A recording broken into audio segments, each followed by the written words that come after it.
Please like and subscribe my channel. وقت کیا ہوا ہے ابھی، وہ پریشانی کے عالم میں اپنا ماتھا مسلتے ہوئے اپنی بہن سے بولا تھا۔ اس کی بہن جو کئی راتوں کی جاگی ہوئی تھی، وہ گھڑی پر ایک سرسری سی نگاہ ڈالتے ہوئے بولی، رات کے 3 بج رہے ہیں بھائی۔ وہ ایک ایسے اچھے خوشحال گھرانے سے تعلق رکھتے تھے جس کا ماحول خوشبوؤں سے رچا بسا ہوا تھا، جہاں اس قدر محبت تھی کہ وہ لوگ عداوت کا مطلب ہی نہ جانتے تھے۔ مگر 1 ماہ پہلے ان کی والدہ کی اچانک بیماری نے سب تہس نہس کر کے رکھ دیا۔ وہ اچانک اس بیماری سے بوکھلا سے گئے۔ ان کے دن رات ہسپتال کے چکر کاٹنے میں ضائع ہو رہے تھے۔ ڈاکٹر بھی ان کے معاملے میں زیادہ پر امید نظر نہیں آتے تھے۔ 1 ماہ پہلے، کوئی ہے میری مدد کرو، میں مر جاؤں گی، عمر کی والدہ کربناک انداز میں چلا رہی تھی۔ اچانک ہی ان کا سانس ناقابل فہم طور پر اکھڑنے سا لگا۔ انہوں نے سائڈ ٹیبل پہ رکھا پانی کا گلاس اٹھا کر پانی پینے کی کوشش کی تو وہ ان کے ہاتھ سے چھوٹ کر ایک چھناٹے سے ٹوٹ گیا۔ ان کا سانس ایسے اکھڑا کہ انہیں ICU وارڈ میں شفٹ کرنا پڑا، اور یہ سب اتنی اچانک ہوا، سب حواس باختہ رہ گئے۔ شب و روز یوں ہی گزرتے چلے گئے۔ 4 دن بعد ان کے بے حس و حرکت جسم میں ذرا سی جنبش پیدا ہوئی۔ اس وقت عمر کی بہن فوزیہ ریسیپشن ہال کی کھڑکی سے باہر کا نظارہ کر رہی تھی۔ دور افق پر رات کی سیاہی ہلکی ہلکی لالی میں ڈھل رہی تھی، اور صبح صادق کا آغاز ہوا جاتا تھا۔ وہ اس سحر انگیز منظر کو اپنے اندر جذب کر رہی تھی۔ اسے اپنے عقب سے کسی کے قدموں کی آواز سنائی دی۔ وہ بری طرح چونک گئی۔ کیا ہے بھائی، آپ نے تو ڈرا ہی دیا مجھے۔ وہ اس کی بات نظر انداز کرتے ہوئے بولا، تم یہاں کیا کر رہی ہو؟ ڈاکٹر سے معلوم کرو، ہو سکتا ہے امی کی حالت میں سدھار آ گیا ہو۔ فوزیہ ڈاکٹر کے کیبن کی جانب بڑھ گئی۔ اسے وہاں پہنچ کر خوشگوار حیرت ہوئی، کیونکہ خلاف توقع ڈاکٹر صاحب خود اس کے منتظر تھے اور ان کے چہرے پر طمانینت کا راج تھا۔ آپ کی والدہ کو جنرل وارڈ میں شفٹ کر دیا گیا ہے۔ ڈاکٹر صاحب کے یہ الفاظ سن کر خوشی کے مارے اسے اپنے قدموں پہ کھڑا رہنا مشکل ہو گیا۔ وہ قریب ہی ایک کرسی پر بیٹھ گئی۔ پانی ملے گا؟ وہ ٹوٹے پھوٹے الفاظ میں بولی، اور پانی پیتے ہی جنرل وارڈ کی طرف بڑھ گئی۔ مگر یہ خوشی عارضی ثابت ہوئی تھی۔ اس کے بعد ہی صحیح معنوں میں ان کی بربادی کا آغاز ہوا۔ اب ان کی والدہ ڈری سہمی رہنے لگی تھیں۔ وہ اکثر شکایت کیا کرتی تھیں کہ پلنگ کی دوسری طرف ہسپتال کا اسٹاف انہیں قتل کرنے کی باتیں کرتا ہے۔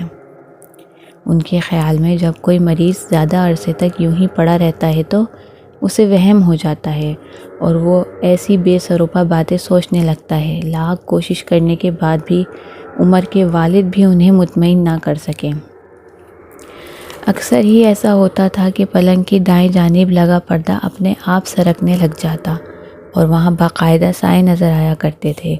اور اس معاملے میں یہی کہا جاتا ہے کہ شیطان مارتا نہیں، ہلکان کرتا ہے، اور وہ انہیں جی بھر کے ہلکان کر رہا تھا۔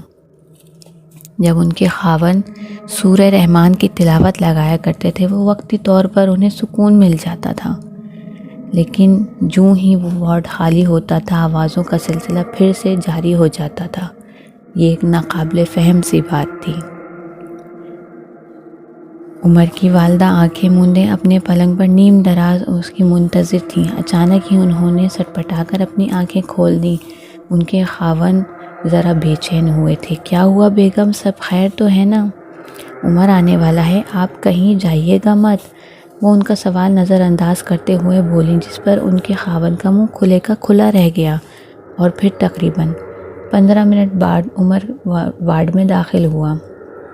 پوچھنے پر بس وہ اتنا ہی کہہ سکی کہ انہیں سنائی دیا تھا کہ اس کا بیٹا آ رہا ہے، اور اب ہم اسے زندہ نہیں چھوڑیں گے۔ جب وہ ہوتا ہے تو ہم کچھ نہیں کر پاتے، لیکن اس کے آنے سے پہلے ہم اسے ختم کر کے دم لیں گے۔ اس میں شک و شبے کی کوئی گنجائش نہیں تھی کہ وہاں ان کے علاوہ کچھ اور بھی تھا۔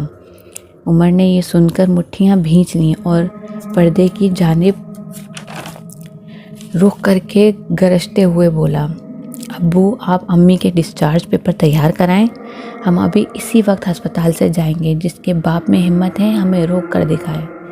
اس کے والد صاحب خاموشی سے باہر نکل گئے اور آدھے گھنٹے بعد وہ لوگ عمر کی والدہ کو ہسپتال سے اسٹریچر پر ڈال کر باہر لے جا رہے تھے۔ وہ چیخ رہی تھیں، انہیں بدن میں جا بجا خراشیں پڑ رہی تھیں، کوئی انہیں واپس اپنی جانب کھینچ رہا تھا، جس کی گرفت کے باعث ان کی ہڈیاں کڑکڑا کر رہ گئیں۔ خدا خدا کر کے وہ لوگ انہیں ہسپتال سے نکالنے میں کامیاب ہوئے اور انہیں ایمبولینس میں ڈال کر ایمبولینس تیز رفتار سے سڑک پر دوڑا دی۔ ایمبولینس کی رفتار جتنی تیز ہوتی جا رہی تھی، اتنی ہی ان کی دل خراش چیخیں ایمبولینس کی محدود فضا میں گونج رہی تھیں۔ تقریباً 2 میل کا راستہ طے کرنے کے بعد انہوں نے ایک زوردار چیخ ماری اور ان کی گردن ڈھلک گئی۔ جلد ہی انہیں دوسرے ہسپتال میں منتقل کیا گیا اور طبی امداد دی گئی اور وہ مکمل طور پر صحت یاب ہو گئیں۔ بعد میں ہسپتال کے عملے سے معلوم ہوا وہ وارڈ آسیب زدہ تھا اور وہاں جو بھی مریض علاج کے لیے آتا وہ زندہ واپس نہ جاتا۔ اس واقعے کو کئی برس بیت چکے ہیں، لیکن آج بھی وہاں غیر معمولی واقعات پیش آتے رہتے ہیں۔